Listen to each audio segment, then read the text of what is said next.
Hi மக்களே, welcome to பிடி சுல்லகம்.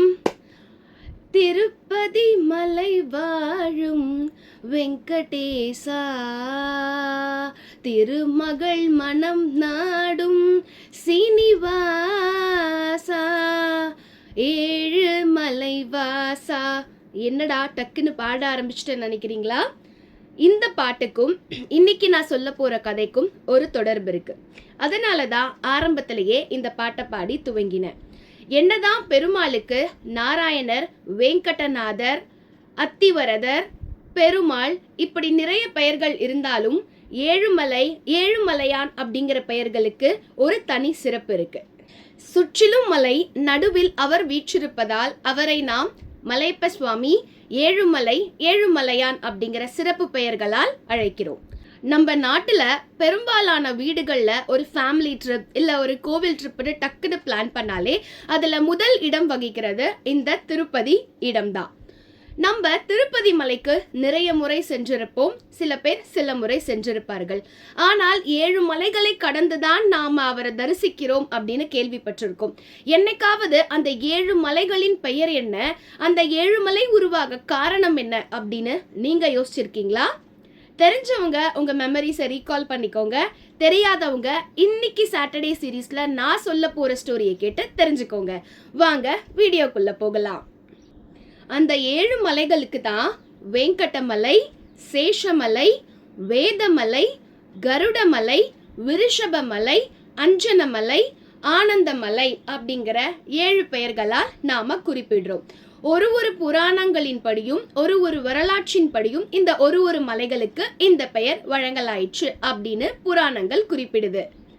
முதலாவது வெங்கடமலை. வேம் என்றால் பாவம், கட என்றால் நீக்குவது அல்லது போக்குவது அப்படின்னு பொருள். பாவங்களை நீக்குவதால் தான் இதற்கு வெங்கடமலை அப்படிங்கிற பெயர் வந்ததா.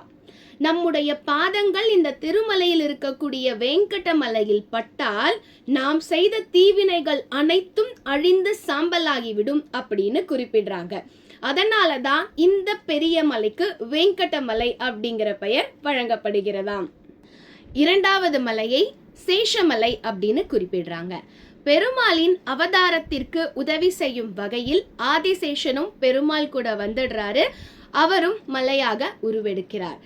தேவர்கள் எல்லாரும் இந்த மலைக்கு என்ன பெயர் சூட்டுவது அப்படின்னு யோசித்து கொண்டு இருக்கும் பொழுது பெருமாள் மாத்திரம் என்ன நினைக்கிறாருன்னா, இத்தனை யுகங்களாக இத்தனை நாட்களாக ஆதிசேஷன் எனக்கு நல்ல ஒரு வாகனமாக கூடவே இருக்கிறார் எல்லாத்துலயுமே.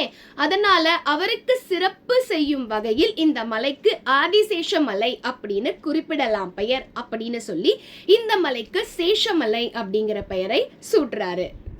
அடுத்ததாக வேதமலை. இந்து சமயத்தில் இருக்கக்கூடிய அனைத்து வேதங்களும் இந்த மலைக்கு வந்து தங்கி பெருமாளை ஆராதித்து வணங்கி சென்றனவாம். அதை சிறப்பிக்கும் வகையில் இந்த 3வது மலைக்கு வேதமலை அப்படின்னு பெயர் சூட்டி நாம அழைக்கிறோம். அடுத்ததாக கருடமலை. வைகுண்டத்தில் இருந்து நாராயணரை தூக்கி சுமந்து இந்த மலைக்கு வந்து விட்டாராம் கருடாழ்வார். அது மட்டும் இல்லாம இந்த மலையில்தான் கருடாழ்வாரும் ஏழுமலையானை நினைத்து வணங்கி பூஜை செய்தாராம். அதை சிறப்பிக்கும் வகையில்தான் இந்த மலைக்கு கருடமலை அப்படின்னு பெயர் சூட்டி அழைக்கிறாங்க. அடுத்ததாக விருஷபமலை.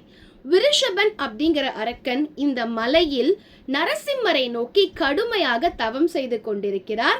நரசிம்ம அவதாரத்திலேயே அவர் முன் தோன்றிய நாராயணர் உனக்கு என்ன வேணுமோ கேள் அப்படின்னு கேட்கும் பொழுது விருஷபனும் நீங்கள் என்னுடன் நரசிம்ம அவதாரத்திலேயே போர் செய்ய வேண்டும், அதில் நான் தோற்று உங்களை முக்தி அடைய வேண்டும் அப்படின்னு வரம் கேட்கிறார். அதன்படியே அந்த அரக்கனுடன் பெருமாளும் போர் புரிந்து அவரை கொன்று அவருக்கு முக்தி அளிக்கிறார். அதனால் தான் அந்த மலைக்கு விருஷப மலை அப்படிங்கிற பெயர் சூட்டி மகிழ்கிறோம். அடுத்ததாக அஞ்சனமலை. ஆஞ்சநேயரின் தாய்தான் இந்த அஞ்சனை. குழந்தை வரம் அவருக்கு சற்று காலம் பொறுத்துதான் கிடைக்குது. குழந்தை வரம் வேணும் அப்படிங்கிற காரணத்திற்காக ஆதி வராகரை நோக்கி ரொம்ப அவங்க தவம் செஞ்சுக்கிட்டே இருக்காங்க, விரதம் எல்லாம் மேற்கொள்றாங்க. அதன் பொருட்டு தான் அவருக்கு ஆஞ்சநேயர் பிறக்கிறார். அதுவும் நாராயணருக்கு ஆஞ்சநேயர் எவ்வளவு பெரிய பக்தர் அப்படின்னு நாம சொல்லி தெரிஞ்சுக்க வேண்டிய அவசியம் இல்லை. அவர் அவ்வளவு பெரிய பக்தர். தன்னுடைய இதயத்தை பிளந்து காட்டினாலும் அதில் ராமர் சீதை தான் இருப்பார் அப்படிங்கிறத உலகத்திற்கு உணர்த்திய உத்தமர். அவருக்கு சிறப்பு சூட்டும் வகையில் தான் இந்த மலைக்கு அஞ்சனமலை அப்படிங்கிற பெயர் வந்தது. அடுத்ததாக ஆனந்தமலை. ஒரு முறை இந்த மலையில் ஆதிசேஷனுக்கும் வாயு பகவானுக்கும் கடும் போர் ஏற்பட்டதாம். இருவரில் யார் சிறந்த பலசாலிகள் அப்படிங்கிற கேள்வி வரும் பொழுது அதை தீர்ப்பு சொல்லும் விதமா நாராயணரையே நியமிக்கிறாங்க. இருவரில் யார் பலசாலிகள்னு நீங்களே சொல்லுங்க நாராயணான்னு. நாராயணர் சிறிது நேரம் யோசிச்சு, நீங்க 2 பேருமே பலசாலிகள் தான், ஒருவருக்கு ஒருவர் சலச்சதில்லைன்னு பதில் சொல்றாராம். அந்த பதிலை கேட்டு இருவரும் ரொம்ப ஆனந்தமாயிடுறாங்க. அந்த இருவரும் மிகவும் மகிழ்ந்தார்களாம். ஆனந்தம் பேரானந்தம் கொள்கிறார்களாம். அதனால்தான் இந்த மலைக்கு ஆனந்தமலை அப்படிங்கிற பெயர் வந்ததாம்.